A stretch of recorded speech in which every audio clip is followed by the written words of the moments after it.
welcome back to Bucks Beat Podcast. This is episode 131, and today we'll be diving into Falcons training camp, which got underway yesterday. Practice number 1 in the books, and the Falcons season is just around the corner. We've got 14 days until the first preseason game against the Lions, so just 2 weeks out from seeing this team on the field. And 44 days from kicking off the season against the Buccaneers at home at Mercedes-Benz Stadium. Football season almost here, folks. I know you're happy, especially with the way the Braves are playing. I'm happy, too. Now, what are the expectations for this Falcons team?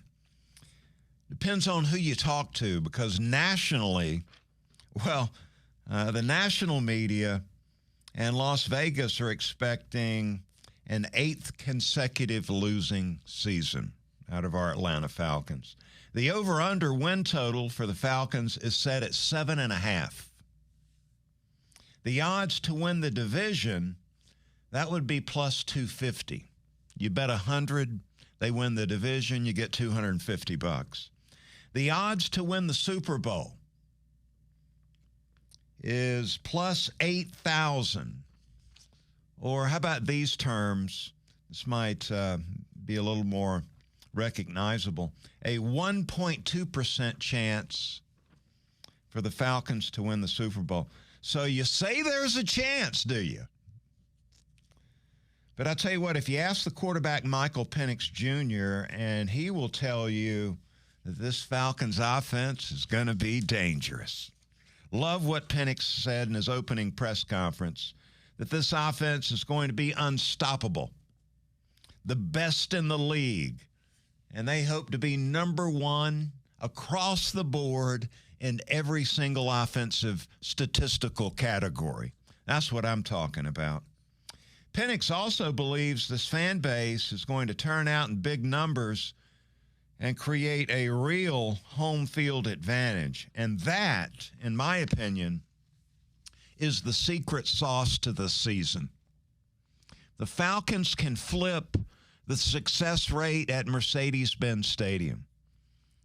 These Falcons fans can get excited about the season, pack the house, outnumber the opponents and their fans, create a real home field advantage. That can be the difference in ending this crazy 7-year losing streak that we've been in the middle of. The secret sauce, flipping the home record. A year ago, Falcons went 4-5 at home. So, really need to get off to a good start. And as I look at the schedule, see the opportunity to do exactly that, dominating and winning at home with Penix leading the way. And these Falcons fans, I tell you what, these Falcons fans get excited about Penix and this offense scoring some points, win a couple of games early in the year at home. They're going to start packing this place. And these Falcons fans are going to start rising up, as we say here in Atlanta.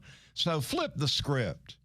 Go 6-3, 7-2 at home. And you're probably thinking, well, Blue, how are they going to do that? Well, Penix in this offense going to be throwing up 30-plus points a lot this season. This team gets off to a fast, successful start to the season, and then Mercedes-Benz Stadium becomes a real advantage for the home team with the fans packing it in. And so the difference would be the difference of being 8-9 on the season and 10-7. It's just flipping it around with the home schedule. Win at home, like you should be doing. Win at home, and instead of 8-9 and a losing season and watching these other teams play in the playoffs, you're 10-7. You got a chance to win the division, and you're heading into the playoffs with a chance to make some noise. All right, day one at training camp, Michael Penix Jr. got busy getting Kyle Pitts the football. You may have heard about this, and I was loving this storyline. Absolutely loving it. Penix got him involved immediately, and then when he met with the media after practice, Penix didn't wait for any questions. He immediately got behind that microphone and started asking the media, hey, did you see that ball go into Kyle Pitts at practice today? Did you see me getting Pitts involved in the offense in practice today? Did you see it? Did you see it? Love that. And Kyle Pitts must be loving it too. After playing with a lot of mediocre quarterbacks. I mean, he came into this league as the fourth pick in the first round as a rookie, and he had Hall of Famer Matt Ryan getting him the football. And then after that, it went downhill completely. I mean, you had Mariota in there. You had that guy that couldn't play dead in a Western, Desmond Ridder at quarterback. Lord, he can't find a job in the USFL. Do they still have that? The UFL? He couldn't find a job there. We had him as a starting quarterback. And then Cousins, obviously challenged with his age, the Achilles a year ago. So this offense is going to be dangerous. I believe in what Penix is saying about this offense this year. Weapons everywhere you look if you're counting Pitts getting involved. And it looks like Penix is determined to make that happen. Drake London on the outside at that X-wide receiver spot. You got Bijan Robinson at running back doing some damage. Hopefully we're going to see him be more explosive this year. Offensive line looks pretty solid. This offense looks like they've got a chance to be dangerous. So really loving what I heard out of Penix on day number 1. Getting Pitts involved. Hallelujah. Praise the Lord. We're going to get the former first-round pick involved in the offense. Now, imagine that. What a unique concept. A year ago, ball went his way 4 times a game. 4. Let's try to double that this season. Now, the other spotlight's going to be on the defense, and really specifically on the defensive line in that front 7. Falcons have 3 second-year defenders that need to show up and play ball this season. Got Rook Aroro, Brandon Dorlus, and Braylon Trice, all selected in the draft a year ago. Didn't see much of them in their rookie season. And with that defensive line thinned out, Falcons really need for these 3 guys to show up this season, make some noise, be in the mix, be a part of making an impact here in year number 2. I mean, you're not a rookie anymore, all right? So you got jobs on the line now when you're talking about these 3 guys. And then the 2 first-round picks in the most recent draft, where you got James Pierce Jr. coming off the edge, and you got Jalen Walker, who is going to be an off-the-ball linebacker in the mix in the front 7, and then coming off the edge, also trying to get to the quarterback. And that makes 5 young defenders that the Falcons are depending on in this upcoming season to get the job done, to help this defense get things turned around. And one day, day one note, reportedly the veteran Onyemata was lined up at the nose tackle with the ones in practice yesterday in practice number 1. Onyemata's barely 300 pounds. And most of these nose tackles in the NFL, I mean, these guys are tipping the scales at 340, 350 pounds. It's like Onyemata's going to get first shot at the nose tackle spot. Was not at practice yesterday. I can only assume that Aroro was lined up at the 3 technique. Brandon Dorlus looks like a 5 technique defensive lineman.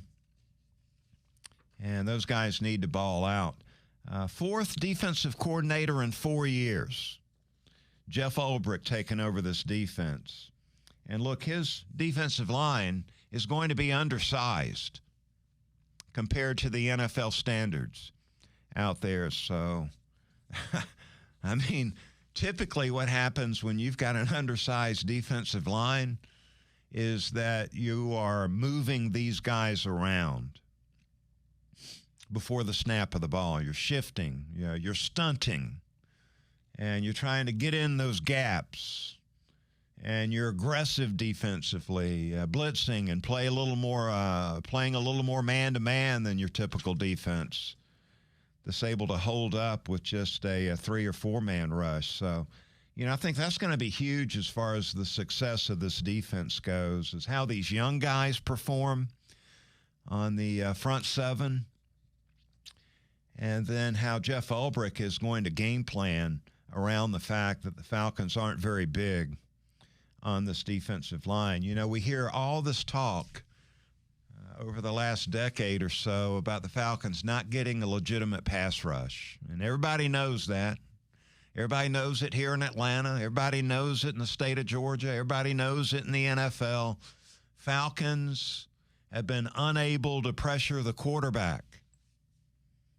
And I think, too, maybe overlooked is the fact that this Falcons defensive front has got to play the run tougher if the Falcons are going to win the South, have a winning record, and go into the playoffs. It's not just going to be about the offense, scoring 35 points.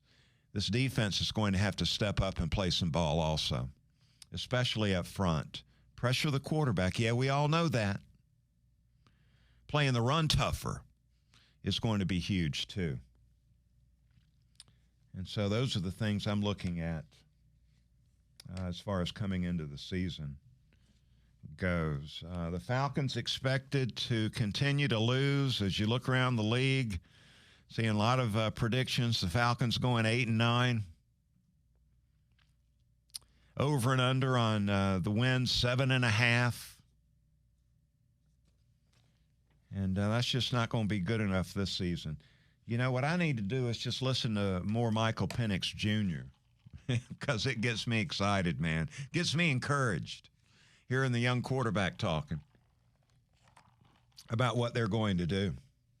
Love the weapons, by the way. I mean, who wouldn't love Bijan Robinson and what he's capable of doing? Rated out as one of the top running backs in the league. The one publication I saw, Bijan Robinson rated out as the number 2 running back in the National Football League behind Saquon Barkley.